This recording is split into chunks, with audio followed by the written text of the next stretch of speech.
எடப்பாடி தலைமையில் இருக்கக்கூடிய கூட்டணியில வந்துட்டு எதுவாக இருந்தாலும் டெல்லியில போய் பியூஷ் கோயலை மீட் பண்ணி தான் வந்துட்டு பார்த்துட்டு வர்றாங்க.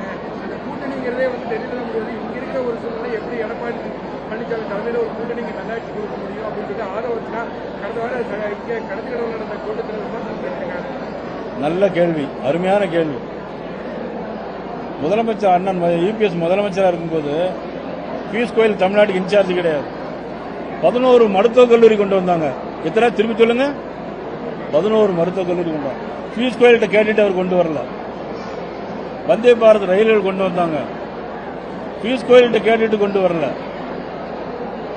5 வருஷம் முதலமைச்சரா இருந்தாங்க. பியூஷ் கோயல்கிட்ட கேட்டுட்டு முதலமைச்சரா இல்ல. ஏன் இந்த மாதிரி பத்திரிகையில கேள்வி கேட்கறீங்க அப்படிங்கிறது எனக்கும் புரியல. ஒரு அருமையான ஆட்சியை தந்தார். அதனாலதான் தொடர்ந்து அவர் வரணும்னு பாரதிய ஜனதா கட்சி விரும்புகிறது. தமிழகத்தில் தாவேகா கட்சி வலதுசாரி கட்சி வந்து கொங்கு மண்டலத்தில் வந்து அனைத்து இடங்களிலும் வெற்றி பெறும் அப்படின்னு சொல்லிட்டு அதிமுக மேலையும் என்டிஏ கூட்டணி மேலையும் விமர்சனம் வைக்கக்கூடியதுனால இந்த கேள்வி உங்ககிட்ட முன் வச்சிருக்கேன். இப்ப நான் சொன்ன பதில் சரியா இருக்குங்களா உங்களுக்கு? இப்ப சொன்ன பதில் சரியா இல்லையா? நாடு முழுவதும் எல்லா மாநிலங்களிலும் பாஜக ஆட்சி தான் இருக்கிறது. உங்களுக்கு ஏதாவது சந்தேகம் இருக்கா? அதாவது 2-3 மாநிலங்கள் தவிர மீது எல்லா இடத்துலையும் பாரதிய ஜனதா ஆட்சி இருக்குன்னு சொன்னேன். எங்க கேரளாவில் இல்ல. நான் அந்த அர்த்தத்தில் சொல்லல. நீங்க எந்த அர்த்தத்தில் நினைச்சாலும் அதை பற்றி கவலையே இல்லை. தமிழ்நாடு, கேரளா இந்த மாதிரி 4 மாநிலத்தை தவிர இது வந்து இருக்குன்னு நான் சொன்னேன். என்னங்க? ஆமா. பாஜக சார்பில் தொகுதி பத்திரிகை எப்ப ஆரம்பிச்சீங்க? எந்தெந்த தொகுதி யார் அளிக்க போற அறிவிப்பு எவ்வளவு சீக்கிரம் எதிர்பார்க்கலாம்? இன்னும் 2 மாசம் இருக்கு. இன்னும் 1 மாசத்துல எல்லாம் பேச்சுவார்த்தையில் ஆரம்பிச்சிடும். இன்னும் 1 மாசத்துல ஆரம்பிச்சிடும். 1 மாதம் போதுமான நினைக்கிறீங்களா? போட்டி தீபம் அமைக்கிறது 2 மணி நேரம் போதும். அண்மை காலமா நீங்க மாநிலத்தில்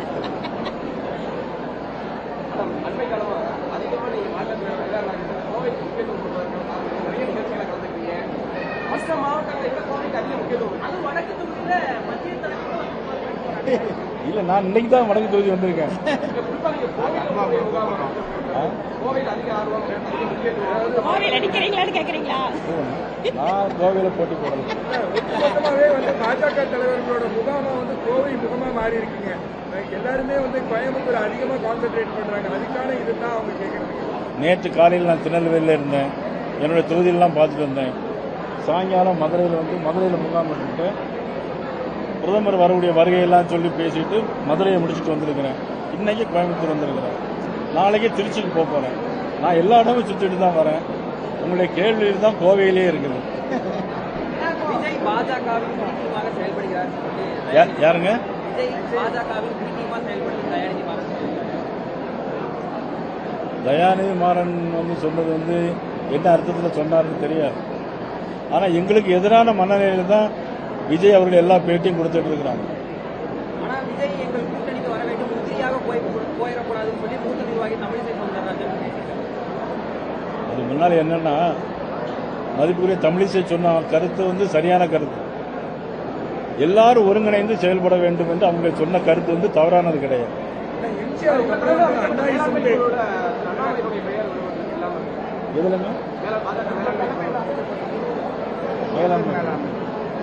அதாவது மாநில தலைவரும் முன்னாள் மாநில தலைவரும் அதில் ஏற்கனவே இருப்பாங்க.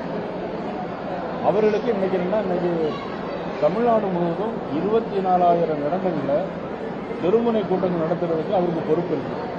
நேற்று மாலையில் 7:50 வீடியோ கான்பரன்ஸில் 24,000 சக்தி கேந்திர பொறுப்பாளர்கள்ட்ட அவர் பேசி அந்த கூட்டத்தை நடத்துவதற்கான பொறுப்பு அவருடைய.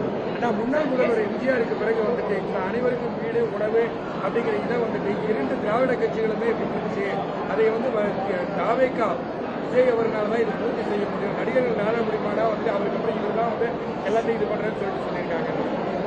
முதல்ல அவர் தேர்தல் வேட்பாளர்கள் அறிவிக்கட்டும், தேர்தல் வரட்டும், அதுக்கப்புறம் மற்றெல்லாம் பேசு. விடுவதில்லை அப்படிங்கிற ஒரு குற்றச்சாட்டை வைக்கிறாங்க சார். யாரு வந்து எஸ்ஓபி பொதுக்கூட்டங்களுக்கான எஸ்ஓபி வந்து காவல்துறை சார்பில் நீதிமன்றத்தில் இந்த வழிகாட்டுதல்கள் காவல்துறை போட்டிருக்கக்கூடிய எஸ்ஓபி எல்லாமே டிவிகேக்கு எதிராக மட்டுமே செயல்படுத்தக்கூடியது அப்படிங்கிறத சொல்றாங்க. அவர் களத்துக்கு வர விடாம பண்றாங்க. 50,000 பேர் கலந்து கொள்ளக்கூடிய மக்கள் சந்திப்பை 5,000 பண்றாங்க அப்படிங்கிற ஒரு குற்றச்சாட்டையும் அவங்க தொடர்ச்சியா வச்சுட்டு இருக்காங்க. விஜய் களமாட விடுவதில்லை அப்படிங்கிற ஒரு சூழலை பாக்குறீங்களா நீங்க? நீதிமன்றங்கள் வழிகாட்டுதன்படி இந்த அரசு நடக்கா? நீங்க சொன்ன நீதிமன்றத்தின் வழிகாட்டுதல்படி இது பண்ணி எல்லாத்தையும் தடை பண்றான்னு சொல்றீங்க. இன்னைக்கு பாரதிதாசன் பல்கலைக்கழகத்தில் இன்னைக்கு நீதிமன்றம் தீர்ப்பு வழங்கியிருக்கு. யாரெல்லாம் நிலம் கொடுத்தார்களோ பாரதியார் பல்கலைக்கழகத்தில் இன்னைக்கு நீதிமன்றம் தீர்ப்பு வழங்கி அந்த அரசாங்கம் செய்ய போதா? செய்ய. திருப்பரங்குன்றத்தில் தீபம் ஏற்றணும் நீதிமன்ற தீர்ப்பை திமுக இன்னைக்கு வழிகாட்டுதல் நடந்திருக்கிறா? இல்லை. ஆனால் இதை மட்டுக்கும் அதை கடைபிடிக்கிறாங்கன்னா எதிர்கட்சிகளுடைய குரல் வழியை திமுக மதிப்புக்குரிய ஸ்டாலினுடைய அரசு குரல் வழியை நெருக்குதுங்கிறது தெரியும்.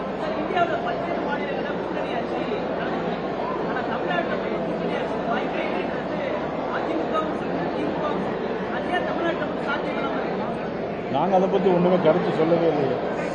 எங்களுடைய பீகார் மாநிலத்தில் நாங்கள் கூட்டணி தான் இருக்கோம். நிதிஷ்குமார் தான் முதலமைச்சராக இருக்கிறோம். பாரதிய ஜனதா கட்சியை பொறுத்தவரை எங்களுக்கு இந்த ஆட்சி வேணும் அந்த ஆட்சி வேணும் கருத்து. திமுக இருக்கக்கூடாது, ஒரே தீம், அவ்வளோதான்.